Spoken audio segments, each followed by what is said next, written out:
खुसूसी खिलाड़ियों ने कौमी क्रिकेट कप की तैयारियां शुरू कर दी। तीसरे national disable pentangular T20 cup का आगाज 17 सितंबर से कराची में हो रहा है। पुरअज़्म खिलाड़ियों का कहना है कि माजूरी को मजबूरी नहीं बनने दिया, पहले की तरह आइंदा भी खुद को मनवाएंगे। मैं खुद को बिल्कुल भी डिसेबल फील नहीं करता। मैं अल्हम्दुलिल्लाह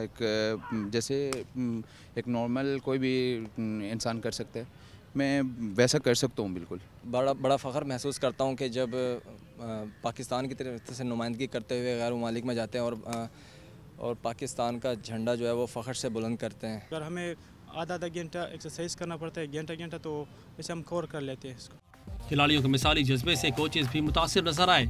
उनका कहना था कि वो खुद भी खिलाड़ियों से बहुत कुछ सीखते हैं। एक प्लेयर है मतलूब, एक हाथ से खेलता है, तो उसमें बैटिंग के लिए मुझे काफ़ी जो बॉटम एंड प्लेयर हैं उनको सिखाने को काफ़ी मौका मिलता है। लेकिन इन प्लेयरों में जो मेन चीज़ होती है, इनका जो जज्बा होता है वो बहुत है। इनमें जज्बा, खेलने का जज्बा होता है जो नॉर्मल प्लेयर्स में थोड़ा कम होता है। जिस तरह ये क्रिकेट में पैशनेट हैं, जिस तरह ये खेल रहे हैं, मुझे इनका फ्यूचर बहुत अच्छा लगता है। टूर्नामेंट में चारों सूबों और फेडरल एरियाज की टीमें हिस्सा लेंगी। खैबर पख्तूनख्वा की टीम एजाज का दिफा करेगी।